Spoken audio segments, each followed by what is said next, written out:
took a walk earlier today and I was just thinking about it and all the memories, they came back to me with the big games, which it appears that every game was a big game because the house was, the arena was full and people were just all over the place and they get you excited. They're so excited, they get you excited, but it was great.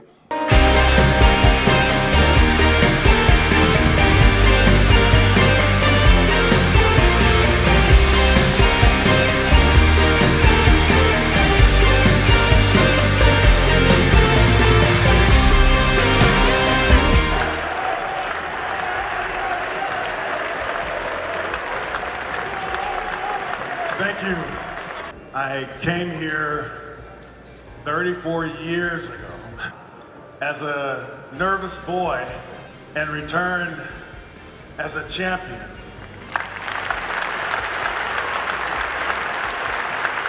I'm so grateful to the great coach Dan Peterson. Grazie Jay.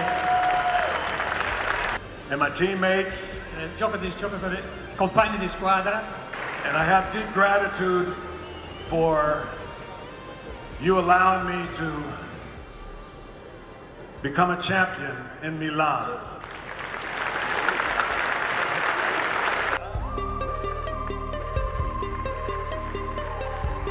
I was at the end of a 4-year contract and the Golden State Warriors had decided that they were going to not, I didn't think they were being fair.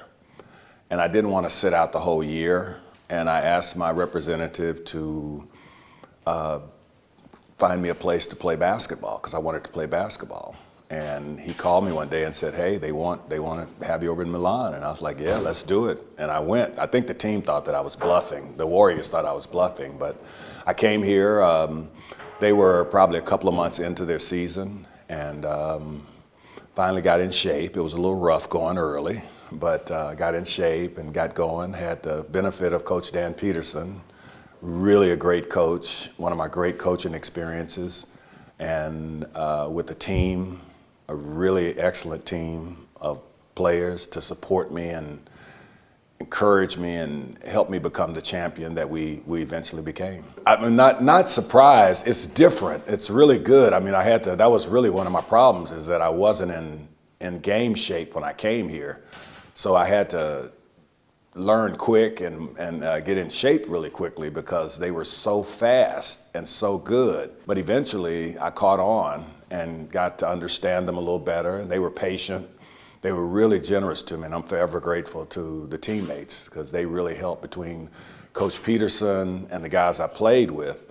They really made a difference. I was finally able to enjoy it because I was nervous throughout the whole process because the team already had a lot of success before I came, and I didn't want to disturb that. I wanted to be part of that. I didn't want to be that story that they said, till he came, we were doing okay. So I was excited to be a part of that. And it finally occurred to me that we actually did it. And now I can breathe a little bit. It was very important. Unfortunately, I don't have anything else to compare it to because I only played for him. But he was very patient because he knew that I wasn't where I needed to be in order to become a champion. But he worked with me, we communicated, and he understood how to put me in position to be good, and it made all the difference because he's a really good coach. He's a student of basketball, and I mean he was just really good. It made all the difference, I believe. I'm very happy for Mike. I'm not surprised that he's as successful as he is. Actually, when we were here, he was going to go back home and have a restaurant and become a gentleman of business and everything. And I don't know, we had lunch when he came to Atlanta years ago, but he's like, well, no. And I think once you're in basketball at that level, I think it's just no substitution for it. I mean, I'm sure it called him and he's responded quite well. And he's coaching at the top level. He coaches with the best teams. Not until somebody brings it up.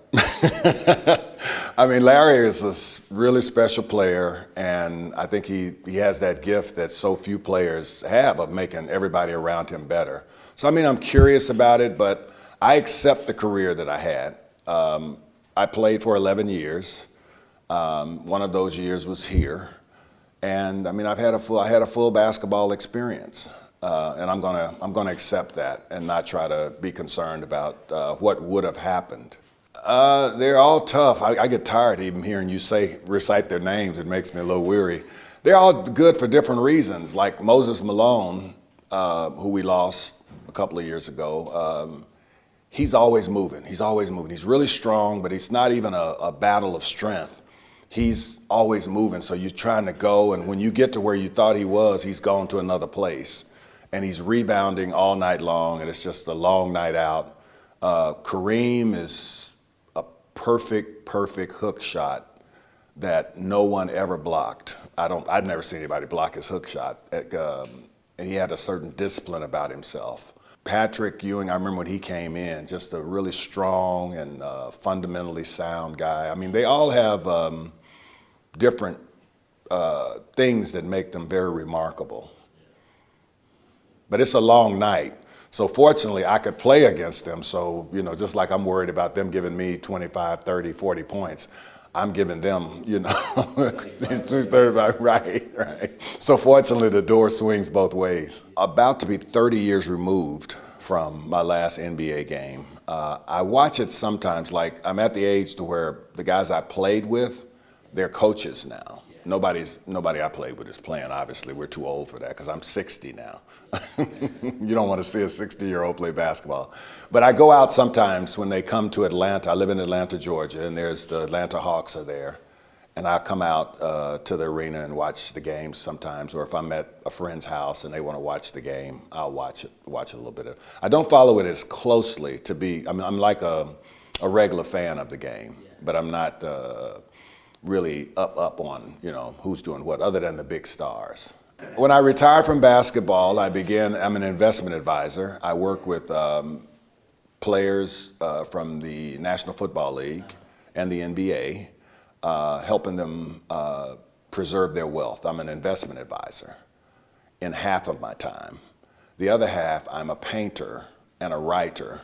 I just released my third book from Barry Carroll Publishing. Two of those I wrote, and it just keeps me busy. So I try to create some balance in my life.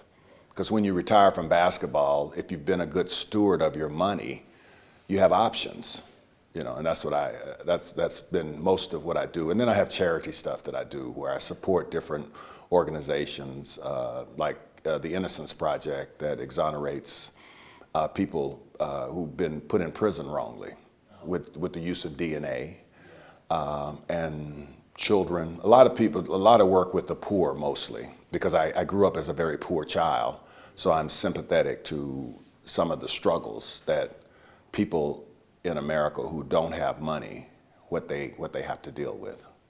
20 of my pieces, I paint these huge pieces. I'm a big man, I need to paint big. Although, I did an artist talk a couple of weeks ago, and I told them that these pieces, which they were very complimentary to me, they think I'm good. You know, I've gotten favorable responses. And I tell them that 5 years ago, none of this existed. And it's a testament to any of us in our lives, what might be inside of us that we don't know anything about. Because I've always been a collector of art, but it never occurred to me that I was a painter. I've read books. I always carry a book in my bag whenever I travel, but I didn't know that I was a writer. And I'm told that I'm very good at both, and I agree. But the answer to your question is that I'm not sure what's next. I just want to live a full life and remain healthy and, you know, be ready when it comes. Milan, I love you now. I love you forever.